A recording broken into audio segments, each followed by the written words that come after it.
क्या सिर्फ सुंदरता एक युद्ध की वजह बन सकती है? क्या एक स्त्री का आकर्षण महाभारत जैसे महासंग्राम की चिंगारी बन सकता है? और सबसे बड़ा सवाल, क्या द्रौपदी सिर्फ एक रानी थी या एक ऐसी शक्ति जिसके कारण कई राजाओं का पतन हुआ? कहानी यहीं से शुरू होती है, यानी अग्नि से।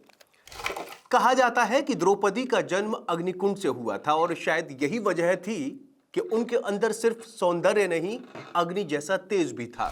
उनकी खूबसूरती के चर्चे महाभारत के हर कोने में गूंजते थे। राजा, महाराजा, योद्धा, हर कोई उन्हें अपनी रानी बनाना चाहता था। लेकिन सवाल यह है, क्या यह प्रेम था या अहंकार? क्योंकि ज्यादातर लोग द्रौपदी को पाना चाहते थे, समझना नहीं। सबसे पहले बात करते हैं कर्ण की। एक महान धनुर्धर जिसे अपनी क्षमता पर पूरा भरोसा था, वो स्वयंवर में आया इस यकीन के साथ कि द्रौपदी उसी की होगी। लेकिन हुआ क्या? एक शब्द, सूतपुत्र, और कहानी वहीं खत्म, या शायद वहीं से शुरू। कटाक्ष यहीं से है। काबिलियत कम नहीं थी, लेकिन समाज का टैग सब पर भारी पड़ा।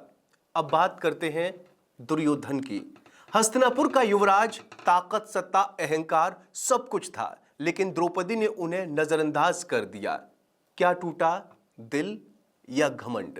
शायद दोनों। और यही चोट आगे चलकर चीरहरण जैसी घटना में बदल गई। अब सवाल, अगर प्रेम इतना गहरा था तो सम्मान क्यों नहीं? कहानी यहीं और खतरनाक हो जाती है। जयद्रथ, जिसने चाहत की हर बात कर दी, वनवास के दौरान द्रौपदी को देखा और सीधे अपहरण। यानी जब प्यार ना मिले तो जबरदस्ती। नतीजा अपमान और लगभग मौत। भीम ने उसे ऐसी सजा दी कि वो जिंदगी भर नहीं भूल पाया। फिर आते हैं शिशुपाल, शल्य और बृहद्युल जैसे राजा। सब आए, सबने कोशिश की और असफल रहे। अब जरा सोचिए, इतने शक्तिशाली लोग एक ही स्त्री के सामने असहाय क्यों? क्योंकि यहां बात ताकत की नहीं, योग्यता और भाग्य की थी। और फिर एंट्री होती है अर्जुन की। ना अहंकार, ना दावा, बस कौशल। ब्राह्मण वेश में आए, मछली की आंख भेदी और द्रौपदी का स्वयंवर जीत लिया। यह जीत सिर्फ एक प्रतियोगिता की नहीं थी, यह उन सभी दावेदारों के लिए जवाब थी कि द्रौपदी कोई वस्तु नहीं, एक निर्णय लेने वाली स्त्री थी। लेकिन कहानी यही खत्म नहीं होती। कुंती के एक वचन ने उन्हें 5 पतियों की पत्नी बना दिया। युधिष्ठिर, भीम, नकुल, सहदेव, अर्जुन, सभी के जीवन का केंद्र बन गई द्रौपदी। अब आखिरी और सबसे खतरनाक किरदार, कीचक। जी हां, कीचक। अज्ञातवास के दौरान उसने द्रौपदी को देखा और चाहत को हवस में बदल दिया। परिणाम, मौत। भीम ने उसे ऐसा मारा कि उसका नाम ही उदाहरण बन गया।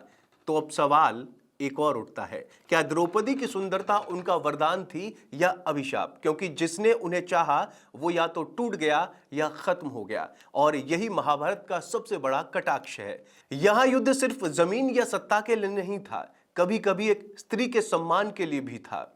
आपका इस बारे में क्या कहना है? कमेंट करके जरूर बताएं। और आप इस बारे में क्या सोचते हैं, ये भी जरूर लिखें। और चैनल को जरूर सब्सक्राइब करें।